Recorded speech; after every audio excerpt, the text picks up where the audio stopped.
welcome back to Miraculous Thinking. I'm your host, Elenique Marie, and with me, the one, the only, Crystal and Compton. And today we are so excited to continue talking to you about the Kybalion. And today we're going to be exploring chapters 7 and 8. And these were some pretty amazing chapters. Again, as if the rest of them hadn't been amazing, but I thought they were incredible. Crystal, how about you? Well, I think they're great, but I Uh-oh. mean, I think I I think sense something. I think I had an expectation of this book going in, and then my experience of the content going through it is quite a bit different. That's Mhm. not a bad thing, but I am having to adjust kind of myself as I'm reading through this stuff because sometimes for me, I feel like I have some ingrained resistance to certain things. I have some maybe a difficult time sometimes moving through specific kinds of content. For example, when we get into chapter 8 and we're talking about physics and radiant heat and stuff, or I mean, womp, womp, womp, womp, womp. Harley Brown. I'm like, some of that is just like, I'm not anchored in it. I'm somewhere in the astral, just trying to play with fairies. So I have a hard time. I'm just confessing it. And I love I it. probably much prefer a simplified reflection of core metaphysics, such as, I don't know what we just did, which was the Four Agreements. That was a very Hmm. simple way to paint the idea of this system of spirituality. This feels to me much more complicated. And I was saying to you, and I just want to say it to everyone else, it also feels like it doesn't have to be so complicated sometimes. Like I know this was written in the early 20th century. And so they wrote differently back then and they were pretty verbose and such, but sometimes I just wish that it was a little bit more of a simplified version of what they're trying to say here. But other than that, I feel the layers in all of it. And when I can get out of my own way and be like, stop tantruming in my mind about like, this is so many words. When I can get out of my way, I feel like the integration of it. Like, and I'm like, oh yeah, I get that. And I was telling you, it's like when you read Shakespeare Hmm. and when you're starting off, it's like, oh gosh, how do I even read this? How do I even get into this story? It's so difficult. But then you sort of hit your stride at some point, and all of a sudden you're in the story or you're in the content. And every week, because we do it week to week, and I'm just not reading it all the way Hmm. through at one time, it's like I have to kind of do that every single time.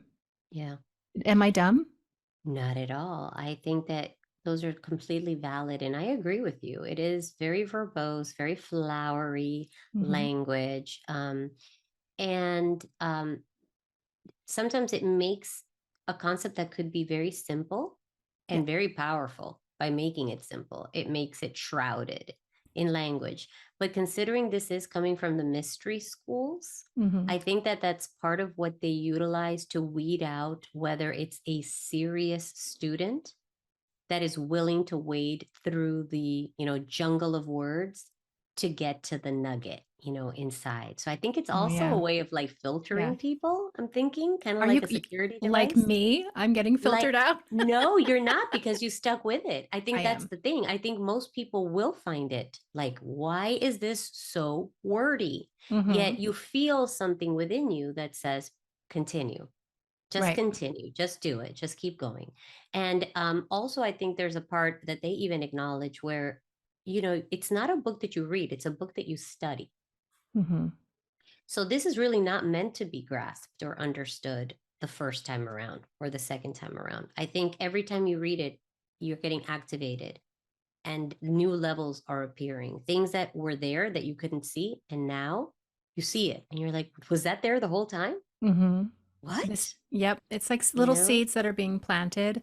Exactly. And then you never know when they're going to grow and bud and turn into a beautiful tree or whatever. But I I am agree with you. acknowledging a little bit of my struggle here, because I guess I have always sort of thrived in the broad strokes. And I actually Hmm. find with spirituality, like the more you invest in your connection with God, like the less articulatable things actually become. And as I was saying to you earlier, like I'm actually enamored of like these different occult systems and Mm-hmm. alchemical systems and magical systems, and the way human beings have tried to systemize spirit, or Yes. their pursuit of spirit. You know, they turn this basic human impulse and urge into a whole beautiful system, like rituals, and light a candle here and genuflect there. And that's always been so fascinating to me, but I largely hold the opinion that it's unnecessary. So Mm-hmm. this is, I think, what I'm coming up against a little bit, is that it's, while talking about the problem of systemizing philosophy and religion, which this book does, it also kind of Yeah. systemizes some pretty basic kind of spiritual concepts, in my opinion, but it's Well, not I bad. agree with you Okay. 100%. And I also feel that that plays very well into our first chapter, Mm-hmm. the all in the all, because that desire within a human being to create a system through which to understand God is part of that creative drive that exists within all of us, because the all is in the all, right? Right. So that all is within us, that all that wants to create, in whose mind we exist, also exists within us. And it's that drive from the all to continue to create and to deepen understanding and experience that drives us to create these systems that, Mm-hmm. of course, become obsolete because learning is always evolving. Right. You're never going to get to the point where you're like, well, now this is it. Because as we'll explore later, there's universes and levels and planes within planes and things we can't even imagine. So we're never standing still. We're always in that Mm-hmm. rhythm that they described in the first 5 chapters, and that moving and flowing in and out, up and down, yes Mm-hmm. and no, light and dark. We're always in that change. Right. Right. I think So they actually call it onward and upward, like we're all yes, kind of going up, up, up, yes, returning home is what they say. I love that. Yeah, I thought these chapters were really interesting. Let's get into chapter 7, the all Yeah. in all, and I'll read the opening quote so that we can kind of get the theme of what we're getting into. And it Mm-hmm. reads, while all is in the all, it is equally true that the all is in all. To him who truly understands the truth hath come great knowledge. Mm-hmm. And what I think this means to me is that God is in everything and everything is God. There is the creator that created it, and the creator cannot be in it because the creator, it came from, it is an Right. outpouring of the creator. So the creator is in it, um, and it is in the creator. So if I am Mm-hmm. the it, because I have been created, right? We've Mm-hmm. been created, these little lives that we have, we are in the all, and the all is in us. So that's Agreed. that's the theme. And I think that's the simplest kind of way to say it. Now we're going to get into it and complicate it a little bit, but I think that's the premise, right? Yes, and I think a good way to think about that, I read, I think, in several different places that you can conceive of this as that whole visual that we've used a lot, which is the drop of ocean water versus the ocean, right?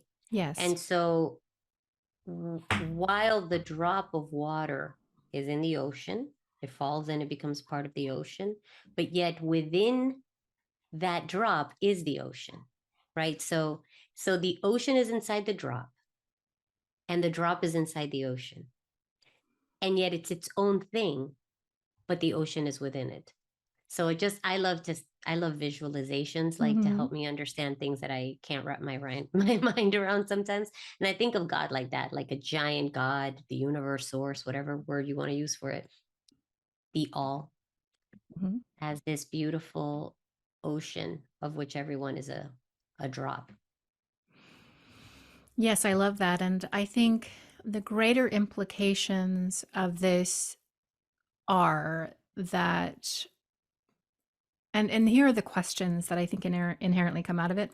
Like, if God is in me, does that mean I'm God? Which they, of course, address, right? Yes. If I am in God, if God is in me, am I God? Is God me? Like, Mhm. where do I end and where do you begin, or is it not like that? And so I think they actually address that. And I will read a little passage here, which I thought would really perfectly explained what they're trying to get at here. They say to take a modern example, let us say that Othello, Iago, is it Iago or Lago? I think it's Hamlet, Iago. Mhm. Lear, Richard III existed merely in the mind of Shakespeare at the time of their conception or their creation. And yet, Shakespeare also existed within each of these characters, giving them their vitality, their spirit, and their action. Whose is the spirit of the characters that we know as Micawber, Oliver Twist, Uriah Heep? Is it Dickens? Or have each of these characters a personal spirit independent of their creator? And skipping forward, they say, the law of paradox explains that both propositions are actually true, viewed from the proper viewpoints. Micawber is both Micawber, the character, and also Dickens.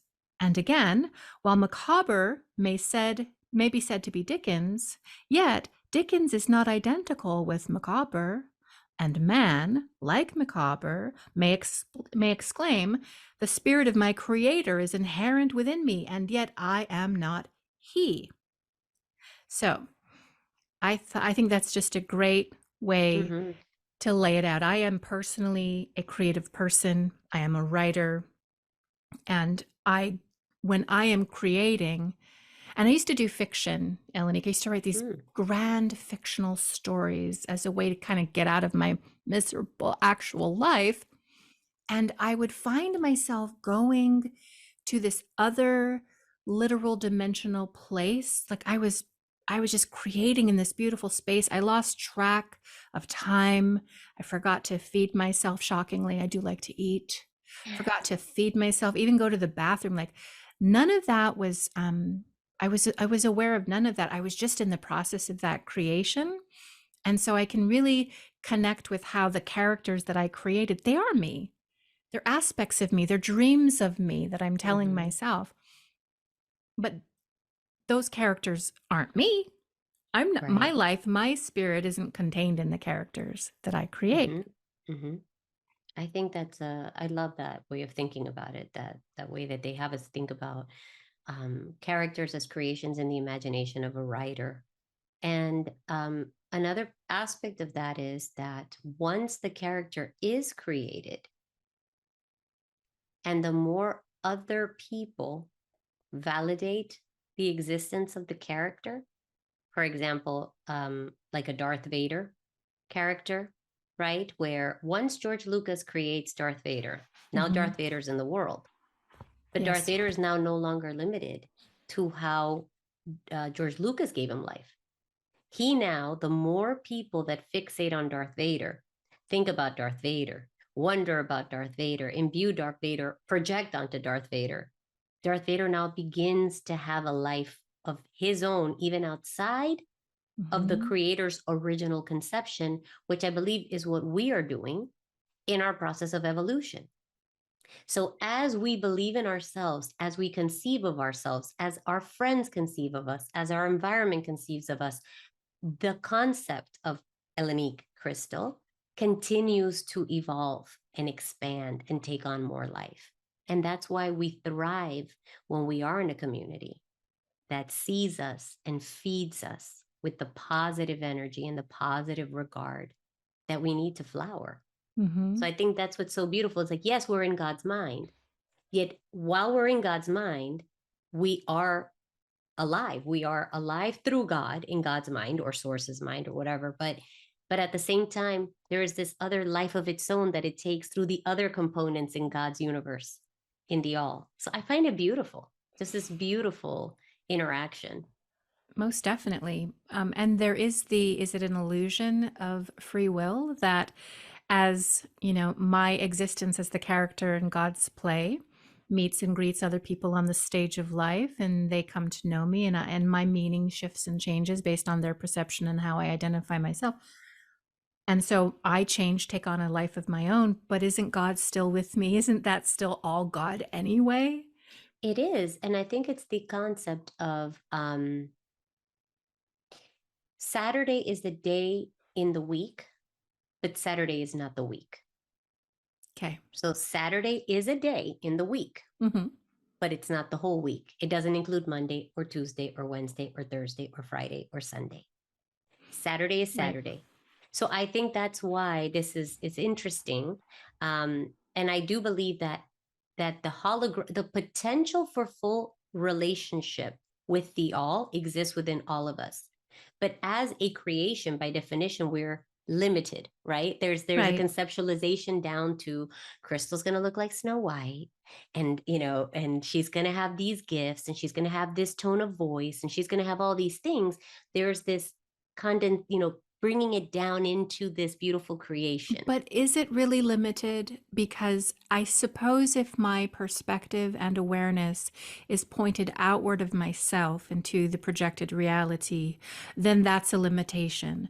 But if I were to turn my consciousness wholly inside of myself, accessing the kingdom of heaven within, and dwelt there, wouldn't I be dwelling in a magical divine place? So, Well, isn't which that is what happens? limitless. I mean, is the limitation inherent to the reality in which we live? It's not me. I I'm not limitless, am I? I'm not limited. I don't feel that I am. No. And here again, you're getting Crystal bumping up against resistance, because right here he says, imagine poor Macabre, the character, or the sneaky Uriah Heep crying, "I am Dickens," or some of the lowly Claudes in one of Shakespeare's plays, grandiloquently, what a word, announcing that "I am Shakespeare." So he's talking about the cruddy people in metaphysics who turn all of this into the declaration that I am God. But I Yes. just do believe that I am God. I mean, I don't believe I'm big G God, but I believe I'm divine, even in my lowly form here and now. In my interactions as a human, yes, there's limitation, but on the inside of who it is that I have an unseverable connection and channel, pipeline, call it what you want, to the all that is. Nobody can take that away from me. So I resist this idea that the epiphany of I am that I am applies to me. Like, I resist that that's not true. I'm still resisting based on what I No, but feel is true. I don't think I actually don't think there is a contradiction in what is happening. Okay. I think that you are limitless. An aspect of you, the source of you, the energy that animates this physical representation called crystal in the body of crystal. See, the thing is, this energy of the all has become a very specific expression in you for purposes of this life, which is also illusion because it's all happening in the mind of God, right? So it's just a Mhm. character that God's playing with.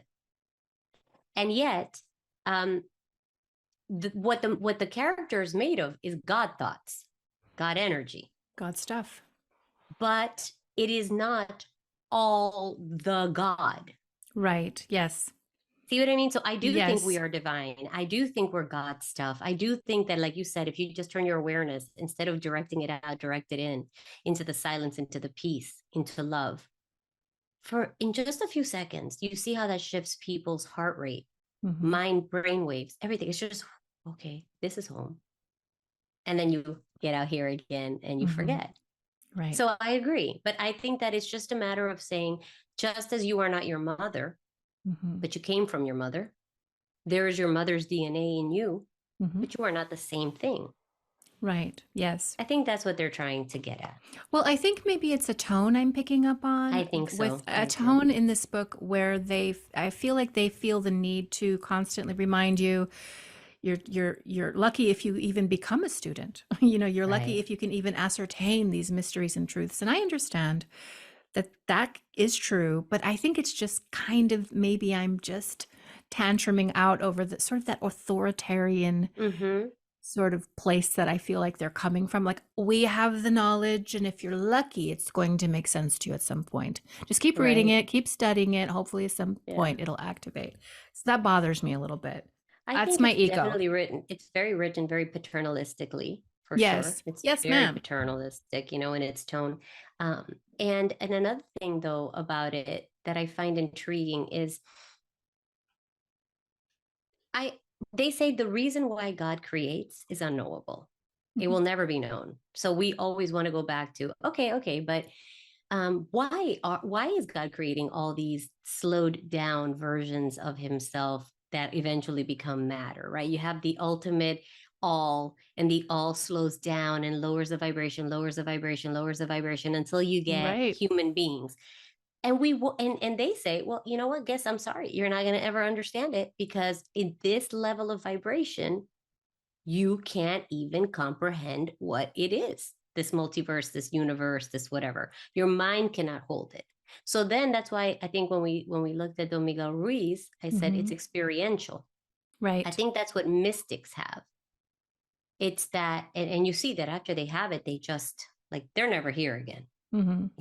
They just go, because there's this feeling, this experience of what that level is, of joy, of peace, of being in the spiritual plane, Mhm. that then makes you not able to live in the human plane. Like, you Right. really can't be here once you really. So I think that's the reason for us to be here, learning to hone the skill of selecting thoughts, the skill of manifesting, and of evolving back to God. We have to be disconnected a little bit and go in stages, because then eventually we'd have to leave Earth. We couldn't stay on Earth. Don't you Right. see that none of the ascended masters can stay on Earth? I mean, they got to go, and they go fast. They Right. don't stick around here very long. Yes. Yes, that's true. It's but there's this part of me. You're Talk to me gonna about that Sorry. part of you, Crystal.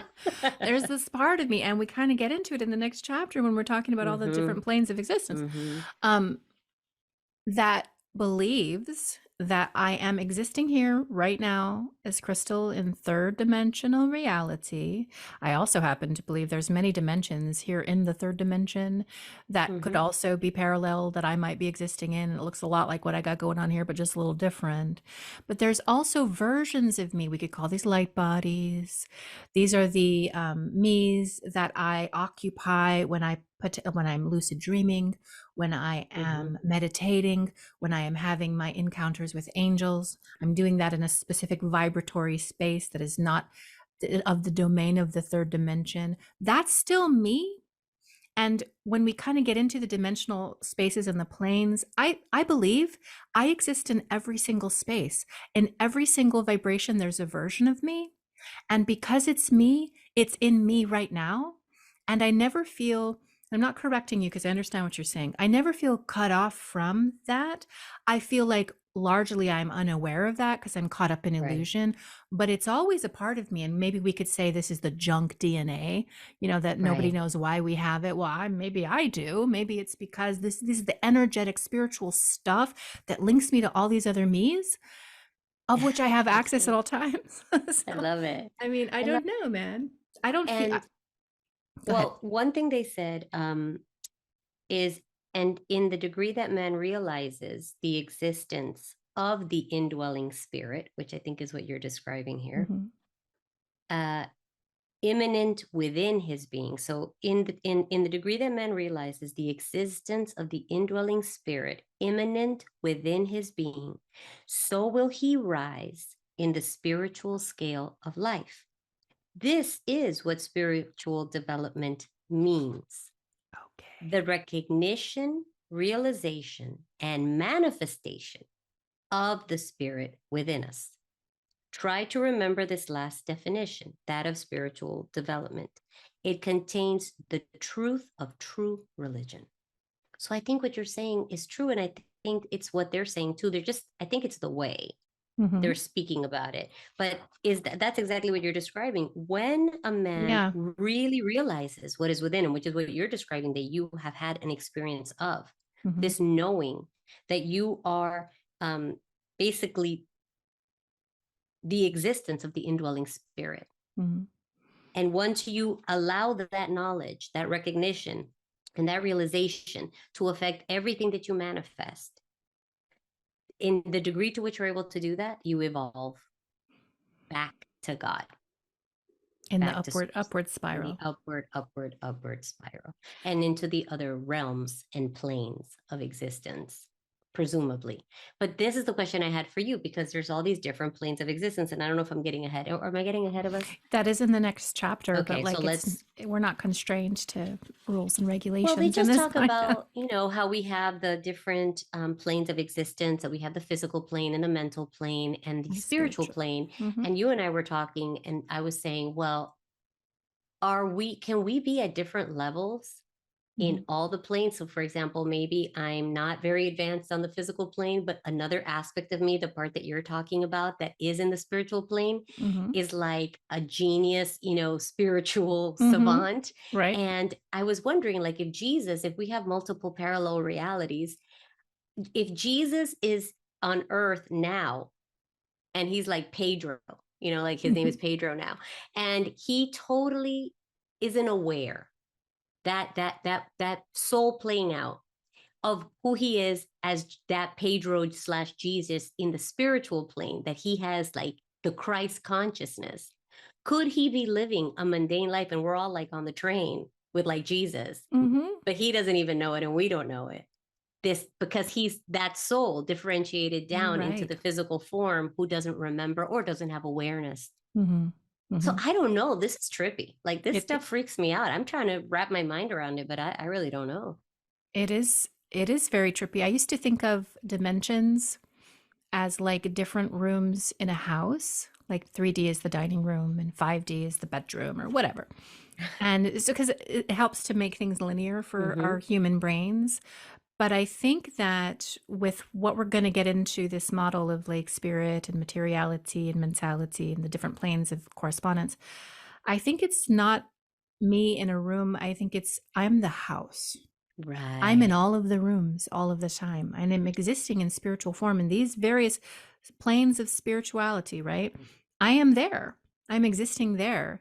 And I'm also existing in this physical plane, but in the physical differentiation, I might have all of these limitations. I might, not be aware of all of these other things going on, but it doesn't mean they're not. It doesn't mean Right. I'm still not in the whole house. I'm in every single room.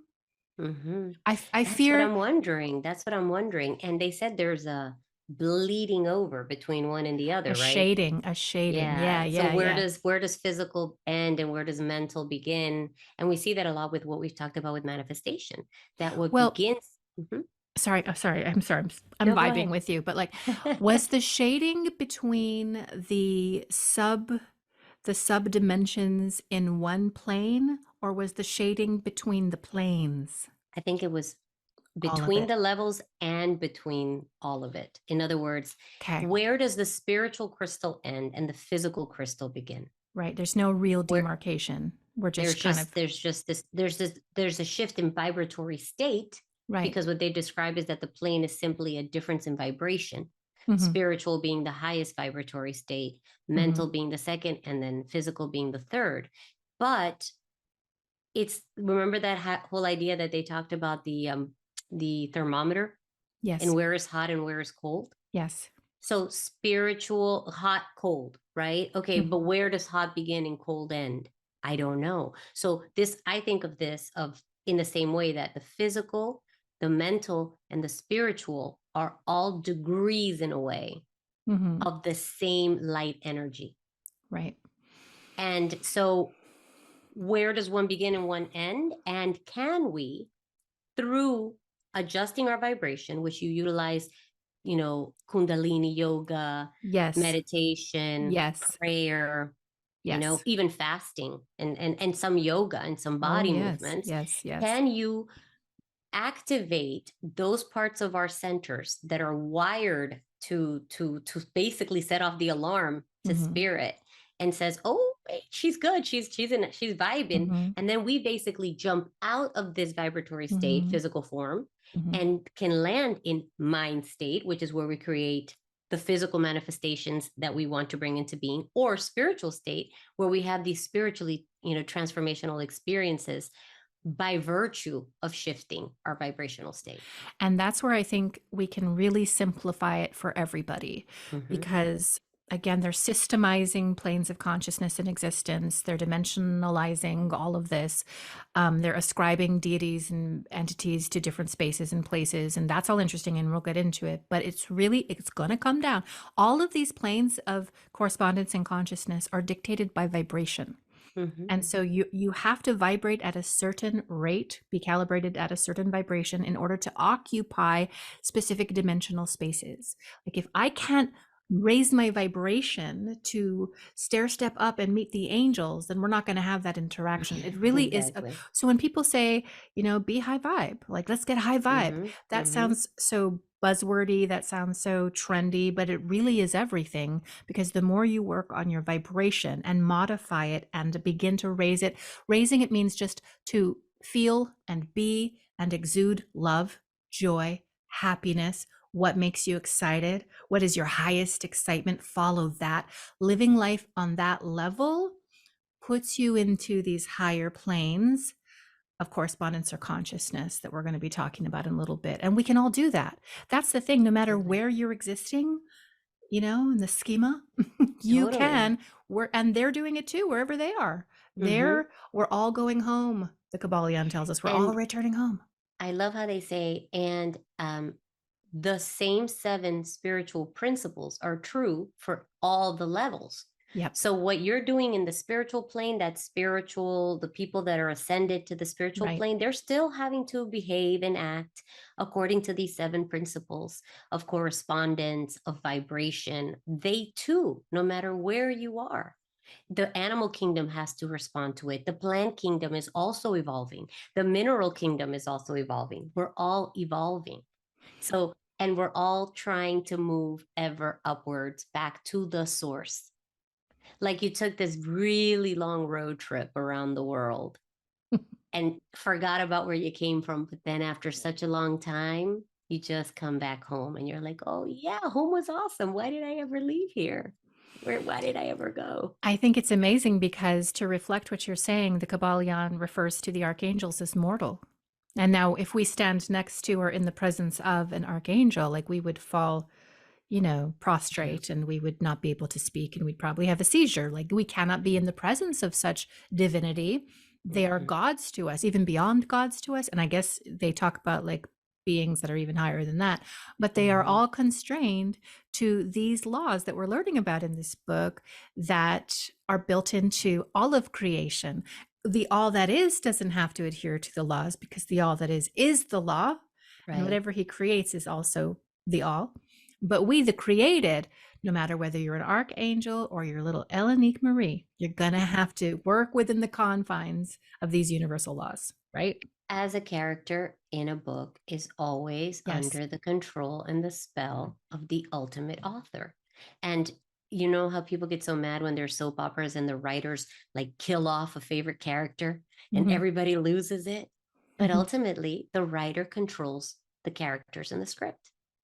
And Yep. so the only thing that I find interesting about this is that they say, however, if I can hack it and go higher, higher, higher, closer to the writer, I can influence the writer to let my character stay in the play or whatever. Because as that's basically what we're doing when we're creating. We're saying, hey, place where we deliver requests, person writing the script, I would love a small bungalow on a cliffside with a lavender garden. And the more that I'm asking for that in a place of joy, in a place of like fun, and just saying, Father, I know you this is nothing for you. There's no limits. Wouldn't it be so beautiful if I could just live in this place? And then that thing finds resonance with me and Mm-hmm. says, sure, here you go. So this is what we're doing. We're entraining into a language that the higher all can understand, truly understand. Oh my God. The way you put things is so freaking great. Oh, Yes, that resonated. and training ourselves into a language that the Most High can Yeah. understand. Yeah. Because how Now, can God understand this? I mean, obviously we are a piece of God and whatever, but by the point it gets down to us, mhm, the level of the vibration is so low. They describe, when you're in a marching band and you hear the drums, boom, boom, boom, boom. Everybody's hearing the drums, and if there's a dude with a flute, you're not going to hear that. And even if you do, it's going to sound like an annoying bee. And they're like boom, boom, right? And everybody's in the carnival and everybody's feeling the beat of the drum. So if you want to talk to God, you've got to try to resonate and attune to that flute so that your request can be understood and answered. But we ask in drum and we want flute to understand. You're like, it's not, we want it. You know what I mean? Right. Oh, but like, doesn't that butt up against, I'm just so challenging this time, but isn't that butt I up love it. against the idea that God is never outwardly impressed upon? Like, he never has a desire based on somebody else saying, hey, you should really desire that. Anything God desires, anything God creates, anything God thinks or dreams upon, meditates upon, is God. And so exists outside of. So this idea that we're kind of going up, up, up, up, up, up, up, up, up, and to become one with the creator, the dreamer of the dream. Can we ever really like ask for our lines to be different? Are we Brad Pitt saying, I think we should, this doesn't fit my character, I think we should Right. rewrite this? I mean, can we ever do that though? Don't we do that all the time though? But does it work? I mean, is it I working? mean, I know that I've had a couple of character costume changes in my life. I definitely am not the same person I was the first 30 years of my life, and I'm definitely not the person I was even 10 years ago. Like, I definitely feel that different iterations of me happen based on circumstances that happened and my choice in how to respond. And that choice to align with a higher vibrational way of perceiving the outward manifestations keeps moving, I hope, my dial ever upward. And I feel it in my life and I feel it in myself that I know I'm not the same character. There are memories of the character that I used to play, but it's not the same person. Well, and if you're feeling yourself this way, then you're also experiencing life this way because that's the basis upon which you create, right? Exactly. Well, I fear a little bit, not actual fear, but I'm worried a little bit that we're losing people because we're geeking out and getting so crazy. Sorry. No, and it's not. Pull it back, pull It's it back me. in. I just want to make sure. I don't know if people, I hear from certain people, and some of them are reading along with us. Some of us are not reading at all. They're just listening to us. For those of you listening to us, you must be like, what are these two ladies chirping about in their little parakeet cage? Yep. Chirp, chirp, chirp, chirp, chirp, chirp, chirp. Because it's just, that's how rich this book actually is. And again, we don't have to agree with everything in it. We can like challenge certain concepts, but the fact that there's so much here and so many directions that we can go in our discussion is amazing to me. Why don't we close out kind of some of the key concepts of chapter 7 and then kind of get more deep into these planes of, is it Yes. correspondence or consciousness? I'm saying consciousness. I The think planes of correspondence. so. So some of my main takeaways were, of course, God is in everything. God is everything. Um, and I liked in this chapter how they say that creation first existed in the mind of God as a kind of a meditation or a That was cool. contemplation. Like he dreamed, he was dreaming. He was me when I'm writing my fanciful little stories. I'm just having so much fun just imagining it. They write, the ancient Hermetists used the word meditation in describing the process of the mental creation of the universe in the mind of the all. The word contemplation also being frequently employed, but the idea intended seems to be that of the employment of the divine attention, where the attention goes. Do you think you can maybe take us through the outpouring, inpouring, involution, evolution model? Once again, I know we talked a little bit about it, but can you talk about how creation works when God's doing it? So essentially, it's just this idea that you have the all, and then you have the all involving into itself. So falling within to itself, lowering and lowering its frequency, its vibratory state, In doing so creates all these universes and worlds and levels and different types of beings until we hit the level of matter. And for all we know, there may be even a lower level than matter. I don't know what it is. I mean, we know they're subatomic, right? Mhm, And we keep, mhm. every time they think they figure it out, they got to the last one, there's a new one, right? Right. So, and all it is a shift in vibratory state. And we know that, right? Because we know that we are light. At the end of the day, matter is energy that is slowed down to a certain frequency. And that's what makes it. But that if you were to look at this hand under a microscope, you would see it's just a whole bunch of stuff vibrating together. It's not solid, right? As you described earlier with the junk DNA. Mhm. And then once you hit the quote unquote lowest level of vibration, whatever that may be, which may be infinite the other way, I don't know, something happens and there is a desire in even in that lowest expression to now turn around and start winding back up in the opposite direction in a never ending cycle, it would seem, just creation, involution, evolution, involution, evolution, just going around and around and around. For what reason, we will never know. Mhm. I'm sorry. Some things I've just accepted. I'm just like, it's fine. If I could even understand this, I'm happy. It's like Right. it's a good Tuesday. But I think that that's sort of the concept that God, for whatever reason, decided to do that. And the part that I like is in that process of evolving back to God, they had this line, this part where they said, "And you shall go on and on and on to higher and still higher planes of life.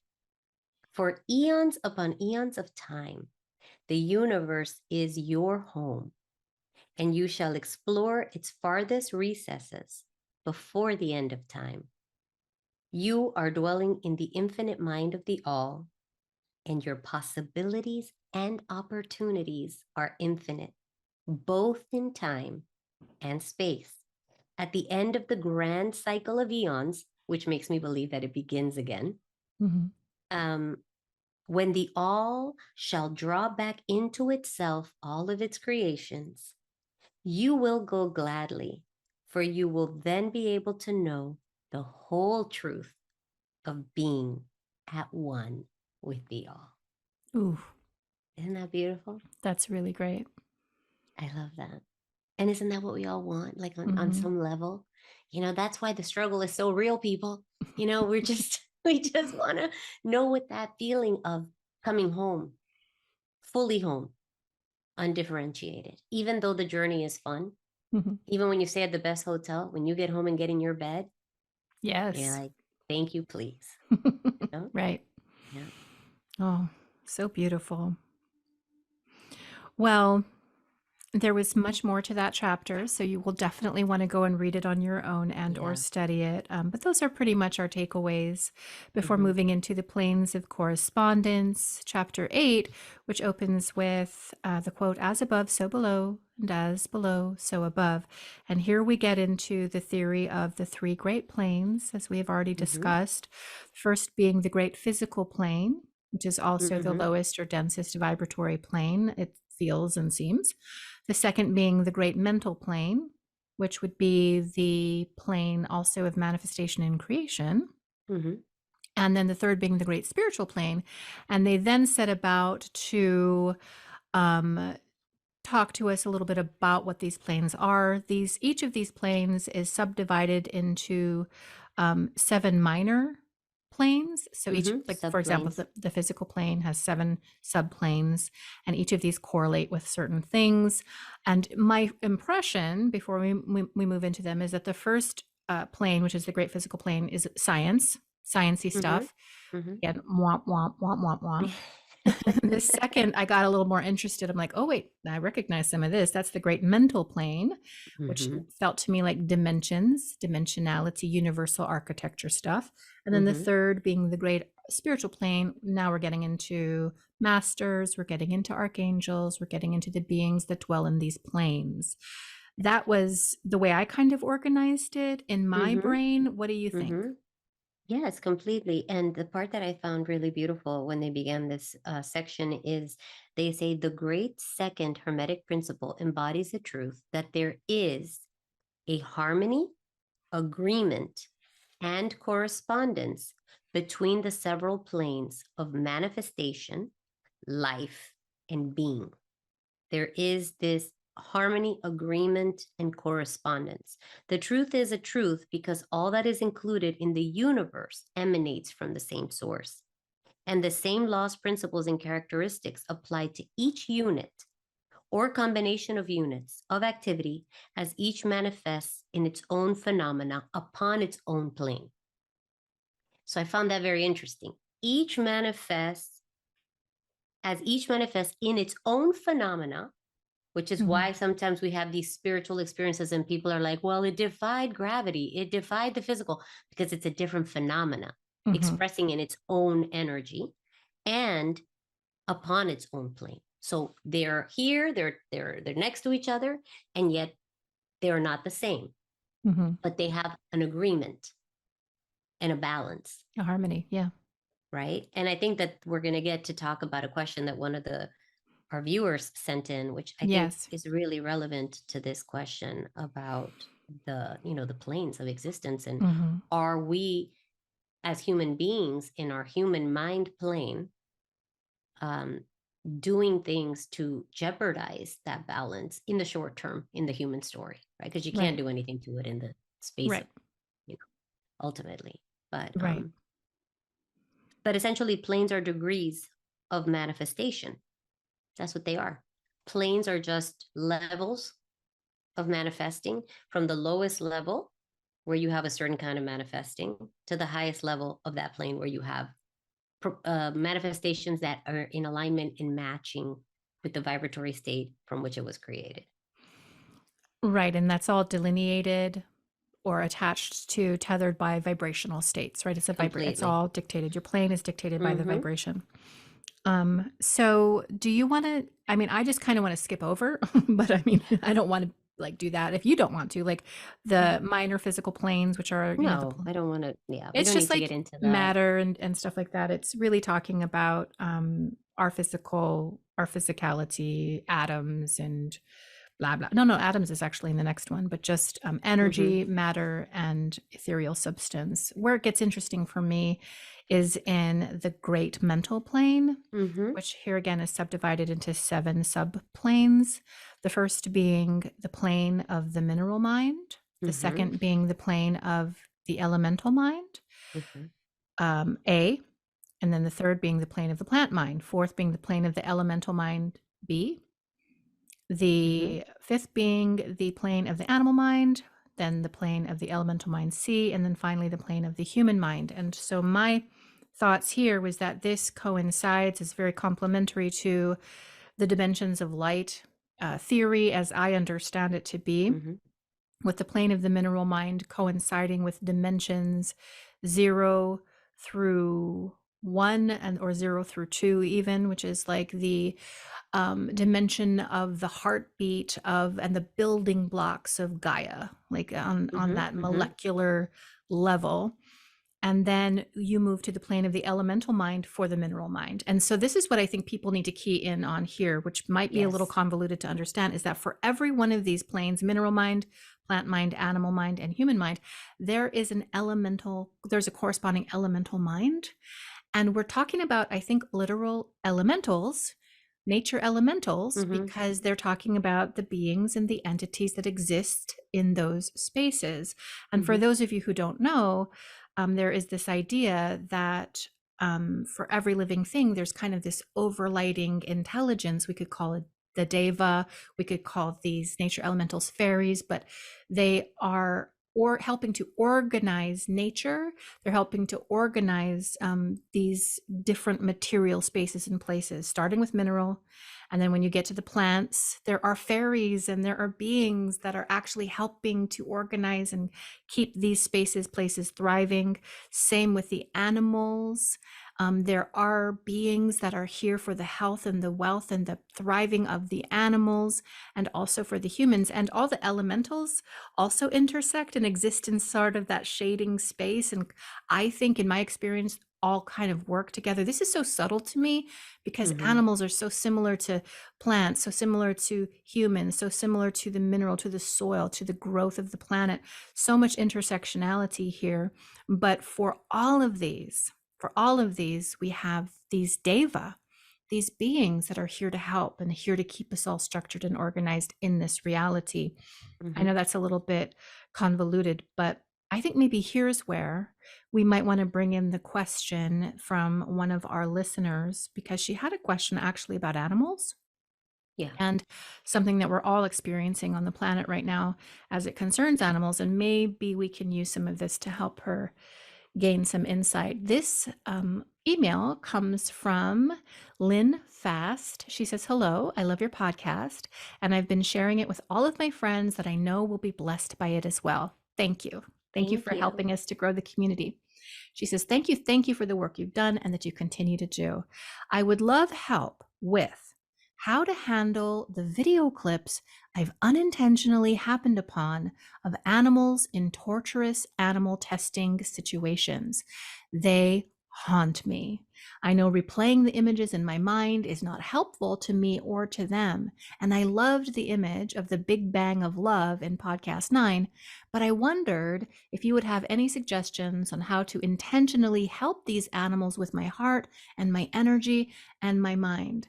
I would like to energetically be part of the solution. Thank you, Lynn Fast. And I love this question Hmm. because I share this with you. We probably both do. And I inadvertently, scrolling, and all of a sudden this terrible animal abuse, or it's just, I don't think there's anything else that hurts my soul as much as that. And it is an indelible, like it's in my brain, seared in. And I literally, sometimes I cry, sometimes I internally rage. Like it really evokes a huge response in me. And I have to work energetically to get it out. So I understand what you're talking about. And I love that you're trying to get into alignment and not be a part of the problem by suffering because they're suffering, because that's not going to solve it, but wanting Hmm. to find ways to maybe be a part of the solution. Do you have anything, Elenique, that you want to say to this? Well, I think that number one, uh, the most important thing is to be able to hold the vision of a future that is different than what we're experiencing right now. And so, Lynn, what I would like to recommend to you is in the mornings when you wake up, I want you to, while you're lying in bed, just half awake, when you're still in that sort of hypnotic state, which is where we're really communicating with the subconscious and planting the seeds for the reality that we want to create. I want you to imagine a world where people are actually living in balance with the animals and with the environment, where there's respect and where there's care.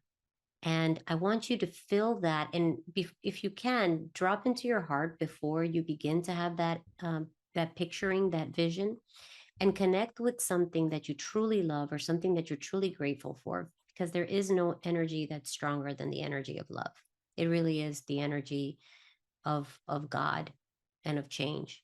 So drop into your heart, connect with something that you're truly grateful for, something that truly brings you joy, and then imagine that vision of a world where we are living with the animals with love and respect and consideration. That's the first thing I'd like to suggest. And you can do that in the morning and you can do that at night right before you fall asleep, really planting that seed. The second thing that I'll say is we are in the physical world. And I think it's very important that we match our energetic contribution with our physical action taking. And so the other thing that I like to suggest is if you would like to join a volunteer at like a local shelter or raise funds for an animal rights organization, when we take action together with our intention, it creates a much more powerful ripple effect. And so we get to feel good that not only have we sent love, but we've acted as a love warrior and taken the action to implement the change that we want. So those would be my two recommendations, and I hope that they're helpful. I also have an idea, and I've been working with this a lot lately, and I have for years, and it's part of, like, I'm sure most of us know what the Ho'oponopono prayer is, which Hmm. is a Hawaiian prayer of essentially forgiveness. And I cannot understate, or overstate rather, how, like, shifting this particular prayer is. Even if you don't have someone necessarily to make amends with, if you say this prayer with intentionality to be in a loving and forgiving and gracious state of being, like, it works. It changes your whole outlook. Now, the Ho'oponopono prayer is as follows. It's so simple. First, you say, I'm sorry. Second, you say, please forgive me. Then you say, thank you. And then you say, I love you. I'm sorry. Please forgive me. Thank you. I love you. And the goal here is to say the Ho'oponopono prayer with feeling. Like, you want to actually embody what it is you're praying as you're praying it in order to express it as an energy or a frequency. And I think it would be such a good idea for you to be the ambassador of humanity here, communicating across planes of correspondence from Hmm. human mind, human planes to the animal to the plants. But as an ambassador of us, get into the space of love inside of yourself, however you can get there for you. Maybe that means you hug your own kitty or your own puppy and you really just fill up with that beautiful love. But when you're there in the position of that, you just feelingly say to the animals, I'm sorry. Please forgive me. Thank you. I love you. Now, I like numbers and I like assigning numbers ritualistically. So I'd say that 3 times or maybe Hmm. 7 times. Certainly say it until, like, your maximum saturation feelingly saying that. And trust me when I tell you that's received by the kingdom. It's received by the plane of this consciousness, and a bridge is created. Imagine there's an energetic, sparkling bridge of light that's created, and your love is being sent over that bridge. And love is always going to heal. Love is always going to bless. Love is always going to create something new. And also, perfect love casts out all fear. So, this is Hmm. just one way. You could make this a practice. Just as you were saying, you could do these things every day, morning and night. You can do the Ho'oponopono. How simple is that prayer? Say that Hmm. 3 to 7 times. Add that into your morning or your evening ritual and send the animals this love. I mean, some people might say, oh, that's all airy fairy, light and love. But I'm telling you, prayer works. Your love works. And so use this prayer to send them that love. And I think, like, what happens is things are loosened in the ether, and the energies, and all of a sudden new innovations come on the planet. All of a sudden there's a new person who's bringing a new idea. All of a sudden there's a new sanctuary, a new outcome, just because people like you are praying for the animals. It works. Yes. And you may not see the effects because you don't notice the effect until the critical mass is reached and there's a shift in consciousness. Like, you don't really necessarily see that. But the truth is, like we talked about, when you plant that seed, your contribution, just know that you doing it does have a ripple effect throughout everything. So it's not in vain. Even if you see what you see, keep doing what you're doing and believe that every day that you do it, you are affecting the course of all of us with your devotion. Yes. Yeah, Such a great question. If it is. anybody would like to send a question, I just want to remind you, like, link in the description, our email address, but it's Mm-hmm. miraculousthinking, one word, at gmail.com. We read everything. We also read the comments on the YouTube, and we Yes. really, really appreciate it. We just like connecting with you. And by the way, Lynn, if you're not a part of our Facebook community, if you're on Facebook, look for us, ask to join, and just come on and be a part of the group. Okay. Did you have anything else that you wanted to offer on this particular section before we move on to the great plane of Um, spirit? no, I want to talk about the only thing I want to say is that the interrelationship between the physical and the mental plane, and especially in the mental plane, the relationship between the elementals, the mineral, the animal, and the human, is that because they are in a agreement and a harmony with each other, is why it's so concerning, the current crisis that we're having of lack of balance between us and the animal kingdom, between us and the plant kingdom. Because if one is affected, by consequence, this one will be affected. And we are already seeing it. The Yeah. human kingdom is being affected by the things that we're doing to the animal kingdom and the thing that we're doing to the earth. And so this is a reminder again that these planes are connected and that we have to have integrity Mm-hmm. with the other beings and expressions of the all that we share this experience with. Amen. There was an interesting little, it's not even a full paragraph, just a couple of sentences in the midst of a paragraph when we're talking about the elementals. Mm-hmm. They're likening the elementals to the black keys, I you love know, that. as opposed to the white Yes. keys on a piano, where the white keys are the black keys. But then they say this, I want to know what you think this is. Mm-hmm. They say, the elementals are also necessary as connecting links of soul condition, entity states, etc., between the several other planes, certain forms of development being attained therein. They say this last fact giving to the reader who can read between the lines a new light upon the process of evolution. What do you think that the elementals are necessary connecting links of soul condition? Yeah, I found that very esoteric and hard to read, and I read it and reread it because, of course, I would like to know. I would like I to was know. hoping you could tell Oh me. my gosh. But especially when they said of the forms of development being attained therein. So I don't know if they're suggesting that there are beings or energies that are available to us, should we call on them or connect with them to help us shortcut our spiritual path. I don't Mm-hmm. know, because how are they connecting links of soul condition and their elementals? So I'm like, okay, what are we talking about? Magic? You Mm-hmm. talking to Mm-hmm. fairies, talking to angels? Like, what are we? Are we talking about that and having these inspirational forces that can help us Mm-hmm. move along? I don't know. What did you take it to mean? I started thinking about connecting links being a facilitation of a soul condition, and then I'm like, well, let me define a soul condition. Like, what does that mean? In Mm-hmm. and out of Mm-hmm. connection, in and out of incarnation. I was wondering if maybe they're like grand facilitators across the planes for us to have certain paranormal experiences or supernatural Yeah. encounters, or even encounters with them, Mm-hmm. facilitating higher understanding and consciousness. But girl, I don't know. Your guess I is don't as know good as either. mine.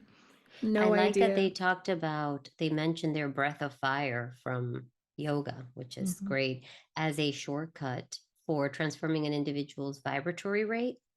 And they also said the mantra Om Mani Padme Hum, Om Mani Padme Hum. I don't know if I'm saying that right, Mhm. but because it refines the physiologic condition and adapts it to a higher rate of vibration that is more universal in its energy, and activates the spiritual centers so that there is What page greater. are you on? I don't know. I wrote all these quotes, Oh, because I don't but remember that. Did they say I think I that? might have read it in an article. I think I Okay. might have read it in Just an like, article. I did they don't think it bring was up in the the. old money potty? Okay, got No, it. no, The breath. no. Okay. They said that basically utilizing techniques such as Yes, these yes. are able to create these shortcuts for us to access that spiritual energy that Hmm. allows us to make those jumps, because um, the elementals that they talk about, or the elementary plane keep beings, the idea is that they can serve as links to those higher spiritual states, like kind of bringing down so that you can match. So I Hmm. sometimes I think, I don't know if they're referring to Jesus or the holy, but like intercession, like in Catholicism we call them intercessions, Hmm. so that the Virgin Mary goes with your petition to God because you can't Right, bridge the distance between you and right. God. And so I'm wondering if they're Hmm. talking about that. I'm not sure though. Yeah, So it we'll have could to be. meditate on that. Yeah, we'll have to come back to this. Is like one of those things I'll have to come back to and totally consider. Moving now to the final plane, which is Mm-hmm. the great this great spiritual plane, they say, what shall we say? How can we explain these higher states of being, life, and mind to minds as yet unable to grasp and understand the higher subdivisions of the plane of the human mind? This task is impossible. We can speak only in the most general terms. How may light be described to a man born blind? How sugar to a man who has never tasted anything sweet? How harmony to one born deaf? They also say, all that we can say is that the 7 minor planes of the great spiritual plane comprise beings possessing life, mind, and form as far above that of man today as the latter is above the earthworm. Thanks. It's just this continual Self-esteem. thanks. Yeah. Ladder is above the earthworm, mineral, or even certain forms of energy or matter. The life of these beings so far transcends ours that we cannot even think of the details of the same. Their minds so far transcend ours that to them we scarcely seem to think. And our mental processes seem almost akin to material processes, the matter of which their forms are comprised is of the highest planes of matter. Nay, some are even said to be clothed in pure energy. What can be said of such beings? Absolutely. I don't. They then go on to name angels, archangels, demigods, and then the lower minor planes dwell where we have the masters, the adepts. Above them, I guess above all of these, there's the great hierarchies of the angelic hosts, unthinkable to man, and above those come those who may, without irreverence, be called the gods. So high in the scale of being are they, their being, intelligence, and power being akin to those attributed by the races of men to their conceptions of deity.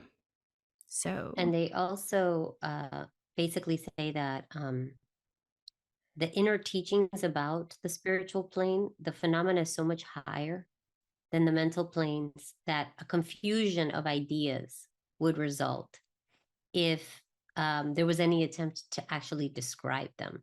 It would just be like talking nonsense, you know? And then they go on to say that only minds that have been trained by Hermetic philosophy for years and years are able to comprehend it even remotely. And also those who have brought with them from other incarnations, I thought this was interesting, the knowledge acquired previously can comprehend just what is meant by the teaching regarding these spiritual planes. So again, this whole idea that, you know, we are collecting these nuggets as we evolve, and yet it's right. all happening at the same time because there's no past, present, or future.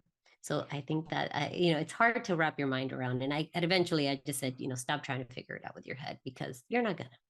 And it's not necessary to your human Exactly. experience here, right? Exactly. But going back to the dimensions of light, that is how I experience them in my study of them, but also there's meditations that you can do to kind of call in the frequency of these dimensions. And as you go higher, like you go from the 5th dimension, which is the dimension we would call heaven, to the 6th dimension, which is a dimension of templatry and sacred geometry, where things are like created here in the 3rd dimension. First, they begin in the 6th. Then the 7th is the dimension of light. And here, like starting at 7, we start to get inarticulatable. Like we can't really describe it. It's just the dimension of light and all the beings that exist in this vast, beautiful light. And then the dimension 8, right above that, is the dimension of sound, like the primordial Om. This is the sound that was heard when God created this universe. And so the beings that dwell in this sound, oh, no, I think sound is 7.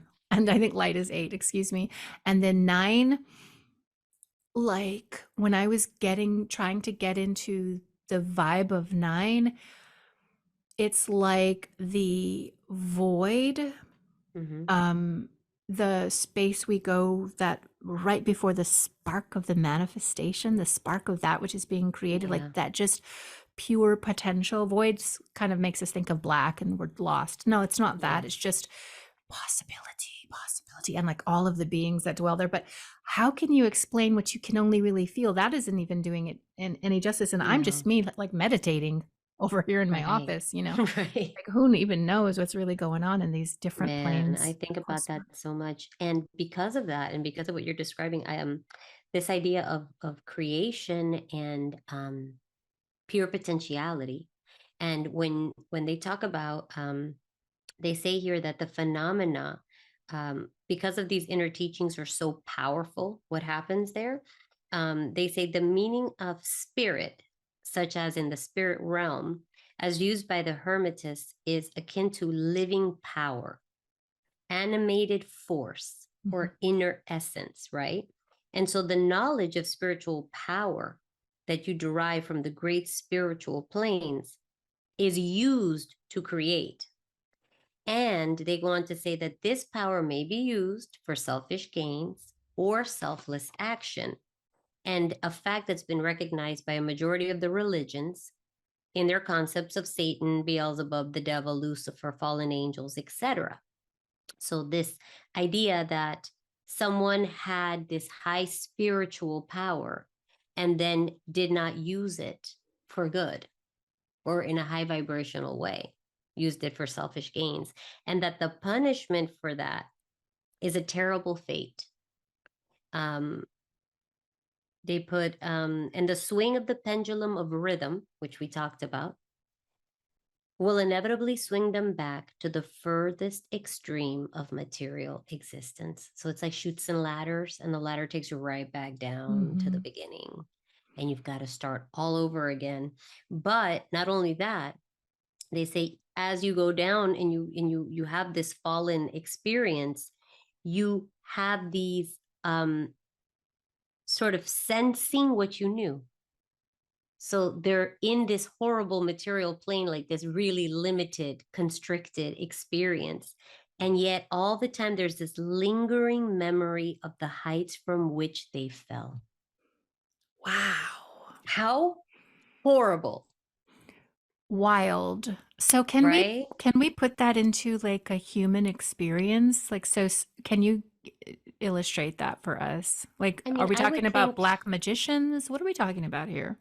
yeah, I think for human beings, it's, I always say that anything that goes against the free will of someone else goes against the laws of the universe. Because if Source, God, doesn't demand that we believe in him or her, then how can we take away that same free will from others? So I do believe that, when you do black magic and try to enforce your will upon other people, when you utilize what you know to wish someone harm, to cause them harm, to curse them, like we talked about in the Four Agreements, with your word, with your heart, with your mind and your thoughts.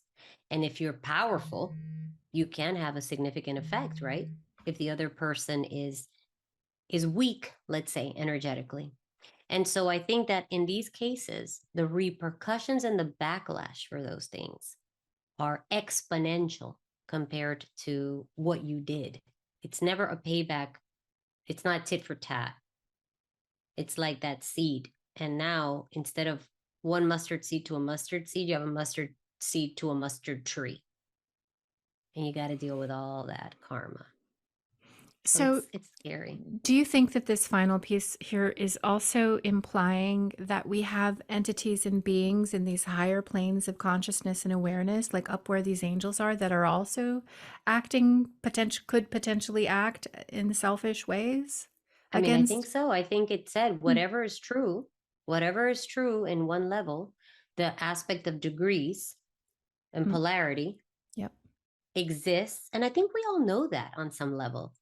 Like, I mean, like thought forms, for example, when you have a very negative thought that Mm-hmm. you feed with your attention, and that thing gets power. As you feed it, it gets more and more power. And that's just a thought form.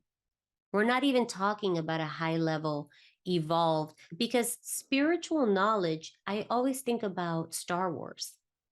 Spiritual knowledge doesn't mean you always use it for the light. It means you know the laws of the universe and you know how to use them. And then you can use them for light, or high vibration, whatever you want to call it. And you can use it for dark. And that choice is always there. And every time you have to show up, and something very strange happens to me a lot. I go to places and people don't charge me for stuff. Hmm. Like, I'll be in a line and they'll scan something, and then I'll see the total and it's like 10 things, and it's like $11, and the person doesn't seem to catch the fact that it's $11 and there's like 2 bags full of groceries. And either I'll pay it and then I'll go sit in my car and look at the receipt and then come back in, or I'll say, I'm sorry, something doesn't make sense because this doesn't add up. The last time this happened to me was at the pharmacy with tampons. And my husband's like, oh no, here we go. Here we go again. Here we go again. Because tampons are expensive, especially where I live. It's like 24 guilders, for like a box. And that day I was buying a box and I grabbed this box, and I know the box that had less was a certain price. So this one must have been more, but I don't remember what the price was. I scan it, and the lady's like, it's 15. It's 15. And the other one was like 30. And this was an even bigger box. And I'm like, you get confused. And I'm like, no, I'm pretty sure it's not, because she's like, look. So she deletes it and then she scans the barcode. And now she's pissed off at me because I'm holding up the line and I'm arguing with the price.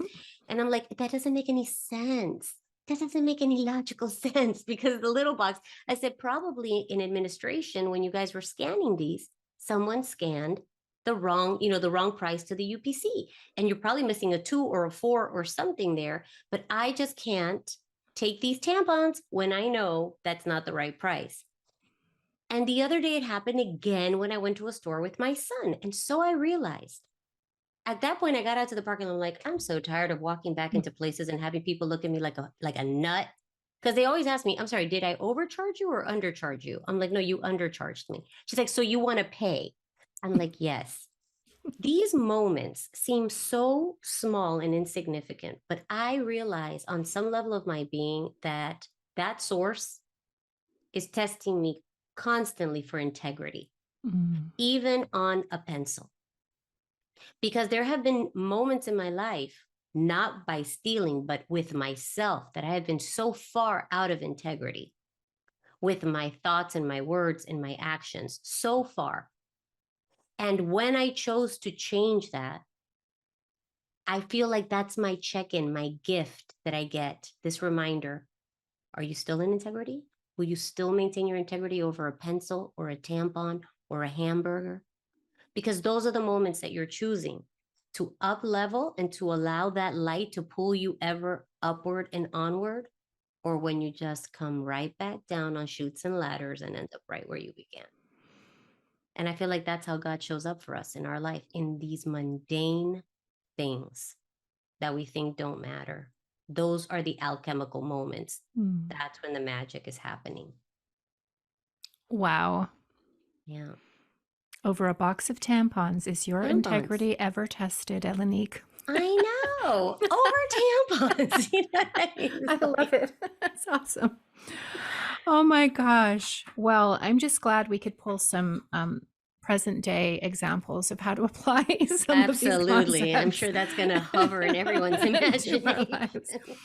Well, the next couple of chapters we have, chapter 9 is vibration. Looks like kind of a small chapter. Doesn't mean it's going to be easy, people.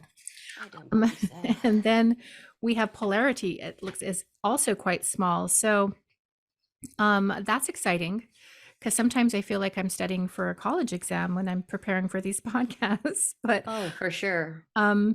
So if you guys don't have the book, like, we still have a little bit to go. I mean, we're probably going to be going into December at least halfway with the rest of this book. But like, get the book, even though, we talk about it, we hash it out, like definitely so many interesting bits in here, lots of different layers of the truth, lots of interesting kind of geeky concepts too. If you're into metaphysics, get the book, join us. We're going to be on chapter 9 and 10 next time. And also, by the way, we do have an Instagram account. Like, if you want to reach us, we're just trying to find ways that you can reach us. You can definitely follow us on Instagram. Look for Miraculous Thinking. Link in the description. You can DM us there. You can send us a message. You can comment and interact with us. Again, we have a Facebook group. Find us there. Subscribe to our YouTube, because we're just going to keep doing a video version. We're growing slowly on YouTube, but I don't really care. I just will keep putting that. It's going to find the people that it's supposed to find. And one last word about the complicated, super meaty nature of this work. I mean, not all of our books are going to be like this. In fact, I would say we innocently walked into thinking, oh, look how small this book is. We could do it. I did not know A what little we were book. in for. A little I book. feel like the next book should be like the Tao of Pooh. You know, it's like you just like Yes, let's just please. not think so hard. Oh my God, yes. But I love that it's stretching my brain though, and it's Yeah. causing me to examine my beliefs about stuff. I mean, anything Hmm. that does that is exciting to me. Yes. What is the next book that we're going to be? It's the We A said we Course were in. going to do Path of Light by Yes, Robert Perry, which is a yes. real departure from this because it's really just a foundational book on the Course in Miracles since we are going to start Hmm. offering our Course in Miracles study group. Yes. Yeah. And it's easier and it's simpler and Oh, it's yes. It's okay. written in this modern day. It's not a big book. It's really just about taking the main ideas Hmm. because a lot of people have heard of A Course in Miracles, but they really don't know what it's about. So it's really fleshing out for people just what are those key ideas here? And then if those resonate with you, it's Hmm. easier to know whether you really do want to embark on a study of the Okay. course. Yeah. All right, so that's the next book, The Path of Light by Robert Perry. And if Hmm. you want to order it on Amazon, go out and get it so you Yes. can join us as we move through that content. I think that would be fun. Is there Yes. anything else that we should say before we wrap up today's episode? Just have a wonderful Thanksgiving for Oh, those yeah. of you in the United States. Yes. We hope that you're really able to just take that moment, if you're with family and friends, to just feel the gratitude for Mm. having that gift to be with family and friends. And if you're not, just know that we are holding you in our hearts, Mhm. sending you love because you are valuable and you are deeply loved. So have a good Thanksgiving. Perfect. Yes, we'll leave it at that. That was perfect. We love you guys. We will see you next time. Bye.